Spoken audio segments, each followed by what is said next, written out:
नमस्कार साथियों, मैं संयम जैन नई ताज़ा न्यूज़ में आपका स्वागत करता हूं। आज हम मौजूद हैं हिसार के एमएलए डॉक्टर कमल गुप्ता के घर पर।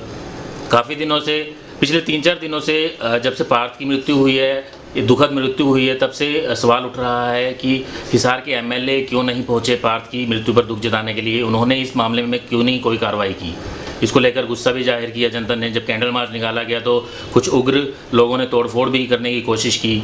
तो इसके बारे में जानने के लिए डॉक्टर कमल गुप्ता से आज हम मौजूद हैं कि वो इस पूरे मुद्दे पर क्या कहना चाहते हैं। डॉक्टर साहब बताएं कि पूरा जो मुद्दा रहा, पार्थ की मृत्यु हुई, दुखद मृत्यु हुई, उसमें अस्पताल के ऊपर लापरवाही के भी आरोप लगे, तो उसमें उस बीच पिछले 2-3 दिनों से आप नदारद नज़र आए। तो आपने कहा भी था कि हम बाहर कहीं गए हुए थे, तो कहाँ आप रहे और इस पूरे मुद्दे पर आपका क्या कहना है? देखिए, पहले तो मैं आपके माध्यम से सभी को नमस्कार करता हूँ, अभिनंदन करता हूँ, नम्न करता हूँ।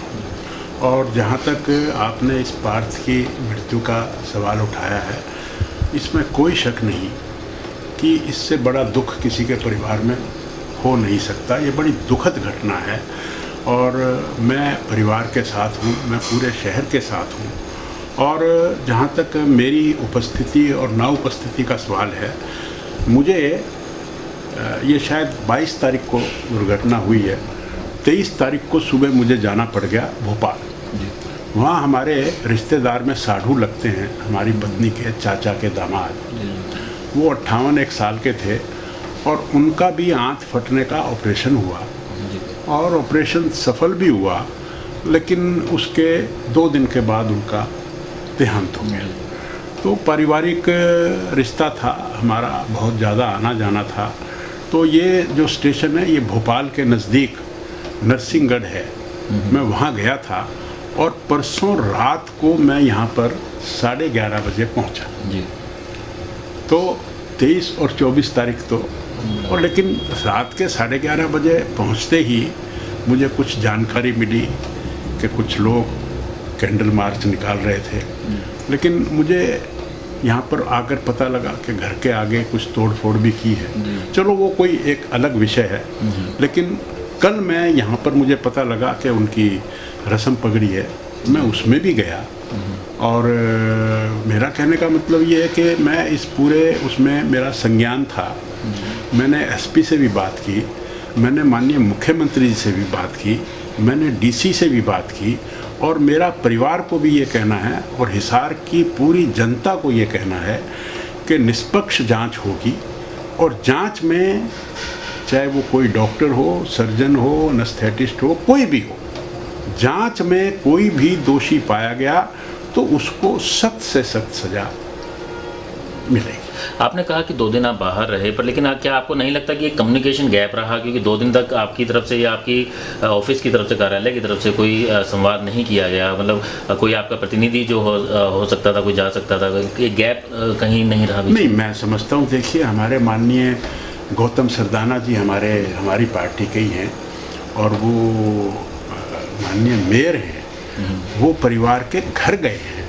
फिर जोगीराम सिहाग जी भी हमारे गठबंधन की पार्टी से विधायक हैं, वो भी उनके साथ मिले हैं। और फिर माननीय मुख्यमंत्री जी ने भी परिवार से बात की है, माननीय अनिल विज जी ने भी बात की है।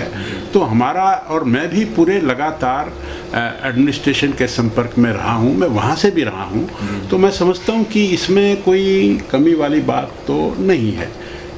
ये एक फॉर्मेलिटी वाली बात ही होती कि मैं उनसे सीधी बात करता, मैं भोपाल से परिवार से सीधी बात करता। पर मैं समझता हूँ कि हमारी पार्टी के सभी लोग इसमें पूरे सक्रियता से इन्वॉल्व थे और हमारी मतलब मुख्यमंत्री तक इन्वॉल्व थे। तो मैं समझता हूँ कि इन्वॉल्वमेंट में कोई कमी नहीं रही। फॉर्मेलिटी की बात नहीं करेंगे हम, फॉर्मेलिटी आपने कहा कि फॉर्मेलिटी की बात होती है, पर लेकिन एक जुड़ाव की बात होती है। जनप्रतिनिधि आप हैं, तो जुड़ाव मेरा लगातार संपर्क रहा, मेरा लगातार एडमिनिस्ट्रेशन से भी संपर्क रहा। मैंने माननीय मुख्यमंत्री से भी बात की। तो जुड़ाव में मेरे ख्याल में मेरी तरफ से कोई कमी नहीं थी। दूसरी तरफ जांच की अगर हम बात कर रहे हैं तो इस दिशा के अंदर जिस दिशा में जांच जा रही है, क्योंकि एक मेडिकल बोर्ड गठित कर दिया गया है, सुप्रीम कोर्ट की गाइडलाइन, जिस तरीके से एसपी साहब ने बताया कि सुप्रीम कोर्ट की गाइडलाइन है, गिरफ्तार नहीं किया जा सकता डॉक्टर को जब तक मेडिकल बोर्ड उसको दोषी करार नहीं दे देता, मेडिकल नेग्लिजेंसी की बात नहीं कहता है। तो इसमें परिवार लगातार मांग कर रहा है, जो जनता जो है लगातार मांग करेगी डॉक्टर की गिरफ्तारी की जानी चाहिए। तो ये सुप्रीम कोर्ट की जो ऑर्डर है, वो गाइडलाइन है, वो एक अलग चीज़ है। तो इस तरीके के मामलों में आपको क्या लगता है, क्योंकि आप खुद भी डॉक्टर हैं, तो क्या लगता है कि इस तरीके के मामलों को किस तरीके से संभाला जाना चाहिए, कि कानून में कोई बदलाव किया जाना चाहिए? नहीं, देखिए इसमें ऐसा है, मैं स्वयं डॉक्टर हूँ और मैं स्वयं सर्जन हूँ। मैंने हज़ारों ऑपरेशन किए हैं और कुछ में हादसे भी होते हैं। और आमतौर पर क्या होता है कि पूरी जनता में, पूरे देश में, क्योंकि कोई भी बीमार हॉस्पिटल में जब जाता है और वहाँ उसकी डेथ हो जाती है, तो अमूमन ये देखा गया है कि काफ़ी हंगामा हॉस्पिटल में हो जाता है। तो शायद कुछ वर्ष पहले इसी निमित्त सुप्रीम कोर्ट की एक रूलिंग आई कि भाई जो इस तरह के जो हादसे होते हैं उसमें डॉक्टर की लापरवाही हो भी सकती है और डॉक्टर की लापरवाही नहीं भी हो सकती है। तो उस केस में जब डेथ किसी परिवार में हो जाती है तो उसकी इमोशंस इतनी बैंकअप करती हैं। When emotions back up, reasoning is the first casualty. तो उसमें जो रीजनिंग है वो ख़त्म हो जाती है। तो उसको ध्यान में रखते हुए सुप्रीम कोर्ट ने एक रूलिंग दी कि इस तरह से हॉस्पिटल में जो भी कोई हादसा होगा तो उसका पुलिस एकदम से कोई डायरेक्ट एक्शन ना लेकर एक मेडिकल बोर्ड बनाएगी और वो मेडिकल बोर्ड जो है वो प्राइमा फेशियाई की रिपोर्ट देगा। और वो प्राइमा फेशियाई की रिपोर्ट में अगर उन डॉक्टर्स को ये लगता है कि इसकी नेग्लिजेंसी प्राइमा फेशियाई में बनती है तो फिर उस पर पुलिस कार्रवाई करती है। ये नियम कोई अब नया नियम नहीं है, ये नियम अब पूरे देश में लागू है। और ये शायद इसलिए होगा क्योंकि जितने भी डेथ्स होती हैं तो वो मोस्टली हॉस्पिटल में ही होती हैं और लोगों का रोष भी डॉक्टरों के प्रति होता ही है। तो शायद उसको बचाने के लिए सुप्रीम कोर्ट की ये रूलिंग है। और इस रूलिंग के तहत ही मेरी एसपी साहब से भी बात हुई, उन्होंने भी मुझे स्पष्ट कहा कि जी ये सुप्रीम कोर्ट की रूलिंग है, हम इसमें प्राइमा फेशियाई रिपोर्ट जो है वो मेडिकल बोर्ड की हम लेंगे। तो इस तरीके रूलिंग की अगर हम बात करते हैं, ये बिल्कुल सबको पता है कि ये रूलिंग ऐसी है कि अगर इसमें दोषी करार दिए भी जाते हैं तो एक तरीके से नॉन बेलेबल ऑफेंस है ये, और उसमें सज़ा भी मैक्सिमम 2 साल तक की मेरे ख्याल हो सकती है। तो आपको कहीं लगता है कि इस तरीके के कानून में कहीं बदलाव की जरूरत है, क्योंकि फैमिली जब किसी भी परिवार का सदस्य जाता है तो उसकी तसल्ली किस तरीके से की जाए? वो नहीं, उसकी तसल्ली देखिए, ये मैं आपको एक और बात करता हूँ। देखो एकदम से, क्योंकि किसी के इस परिवार की बात नहीं कर रहा मैं, ये अगर हम जेन्युइनली अगर न्याय की बात करें तो कोई भी किसी पर दोष कर देता है तो उसका एक प्राइमरी फेशियाई तो बनाना पड़ता है। प्राइमा फेशिया जो मेडिकल बोर्ड में है, जो मेडिकल लाइन में है, उसका केवल यही हो सकता है कि वहाँ के जो सीएमओ हैं उनके नीचे एक बोर्ड बने और वो 2-3 दिन में शॉर्ट से शॉर्ट टाइम में उनकी एक बेसिक इंक्वायरी करके उनको ये, उसमें कोई, मैं ये नहीं कह रहा कि बहुत डिटेल में जाने की ज़रूरत होती है, उसमें कुछ चीज़ें जो फेस पर नज़र आती हैं उनके आधार पर वो रिपोर्ट देती है तो उससे वो केस जो है फिर उसमें उनको, डॉक्टर को अरेस्ट कर लिया जाता है अगर वो सीएमओ रिपोर्ट दे तो इस मामले में हम क्या मान के चलें कि आपकी तरफ से क्या इसमें कार्रवाई रहेगी कि जो मेडिकल बोर्ड गठित किया गया वो कितनी जल्द ही जो है इसकी रिपोर्ट तैयार हाँ, मेरे ख्याल में ये बोर्ड जो गठित किया है, मैंने आज अखबार में भी पढ़ा है, तो ये बोर्ड तुरंत ये अपनी कार्रवाई करेगा और 2-3 दिन में इसको अपनी रिपोर्ट देनी चाहिए और उस पर फिर कार्रवाई होनी चाहिए। तो जिस तरीके का ये घटना हुई अस्पताल में, परिवार वालों को संशय था कि एनेस्थीसिया स्पेशलिस्ट वहाँ पर थे, मौजूद नहीं थे, तो इस तरीके की घटना के बाद आपको क्या लगता है कि कुछ बदलाव जो है पारदर्शिता अस्पतालों में अब ये बात बिल्कुल सही है, अगर एनेस्थेटिस्ट वहाँ नहीं थे तो ये प्राइमा फेशियाई में ये केस बन जाएगा बिल्कुल और negligence on the part of the hospital आ जाएगी जी। अब एनेस्थेटिस्ट वहाँ थे या नहीं थे ये एक डिबेटेबल बात है। ये बात जो मेडिकल बोर्ड है वो इसका साक्षात्कार कर लेगा और वो इसमें फाइंड आउट कर लेगा कि अगर एनेस्थेटिस्ट नहीं थे तो वो रिपोर्ट देगा और फिर ये ग्रॉस नेग्लिजेंस मानी जाएगी।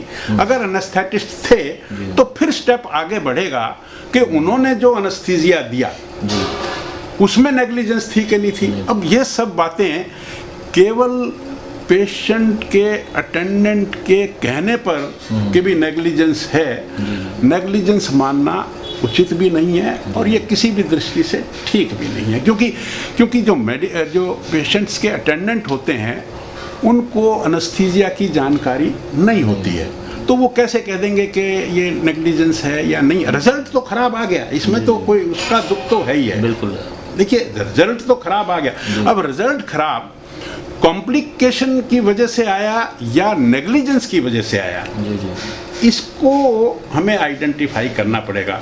अब कॉम्प्लिकेशन की वजह से आया तो फिर डॉक्टर को अरेस्ट करना उचित नहीं है, और अगर उसकी नेग्लिजेंस की वजह से आया तो उसको अरेस्ट करना चाहिए।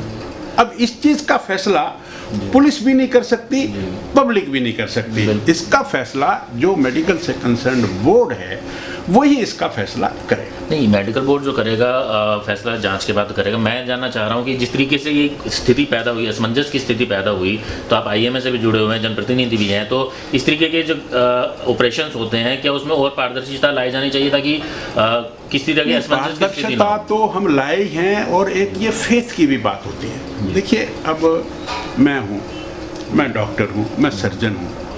अब एक पेशेंट मेरे पास आया, अब वो सबसे पूछताछ कराया कि भाई कौन से डॉक्टर बढ़िया हैं, ऑपरेशन करवाना है, इनसे करवाना है। वो मेरे पास आया। अब मैं ऑपरेशन थिएटर के अंदर मैं कुछ भी करूँगा तो कैमरे लगे हुए हैं, सब कुछ लगे हुए हैं, लेकिन मैं ये समझता हूँ कि ये फेथ की बात है। जैसे हमने जो इंस्ट्रूमेंट्स हैं उनको ऑटोक्लेव किया कि नहीं किया। अब पब्लिक तो नहीं बता सकती कि हमने उनको ऑटोक्लेव किया कि नहीं किया, है ना। लेकिन कोई भी डॉक्टर क्यों ऐसा करेगा?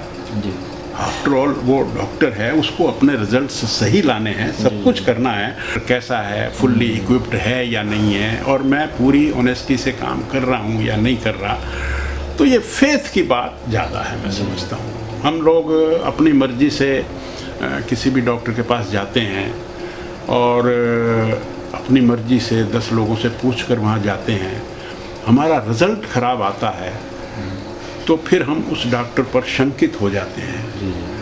तो ये कुछ जगह बात सही भी होती है, लेकिन कुछ जगह ये बात सही नहीं भी होती।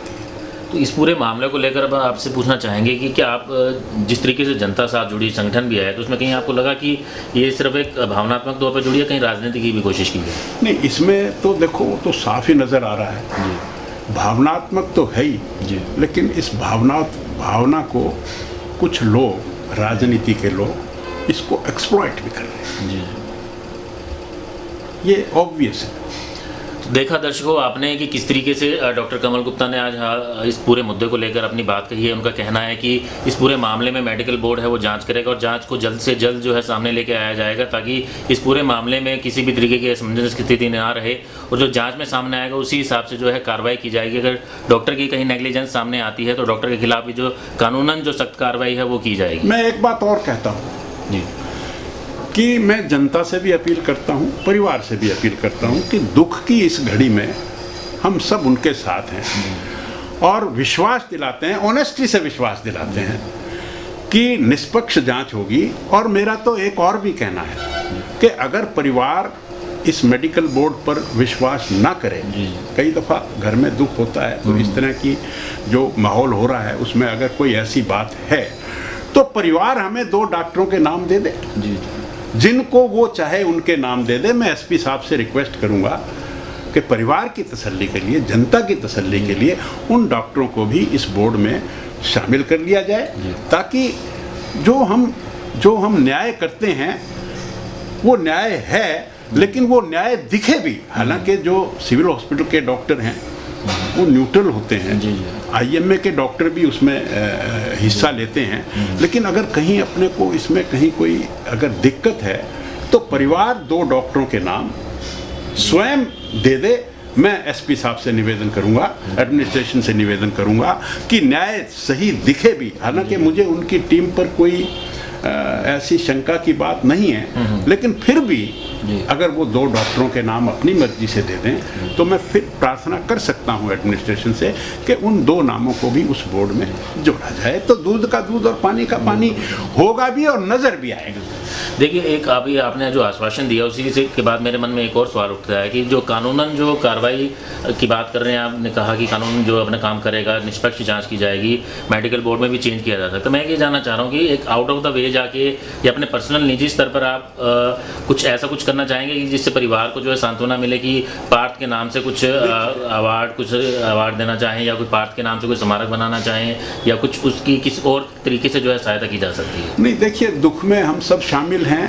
अब ये सब चीज़ें तो एकदम से मैं इस चीज़ का कोई एम्पावर्ड नहीं हूँ, पर कोई भी प्रार्थना सरकार से की जा सकती है, मैं उसमें मदद करूँ।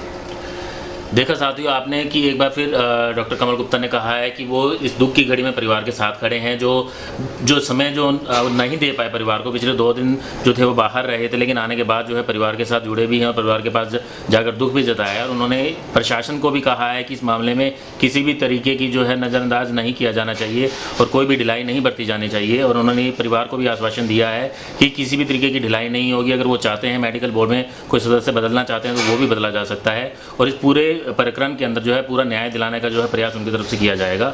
नवजात से लेकर टीनेजर तक की सभी स्वास्थ्य समस्याओं के इलाज के लिए मिले डॉक्टर प्रियंका एलावादी से। Lotus child care clinic, main market, sector 16-17 Hisar. रोजाना सुबह 10 बजे से शाम 7 बजे तक। वीडियोस के लिए सब्सक्राइब करें हमारा चैनल नई ताजा न्यूज और दबाएं बेल आइकॉन ताकि आप मिस न करें कोई भी अपडेट।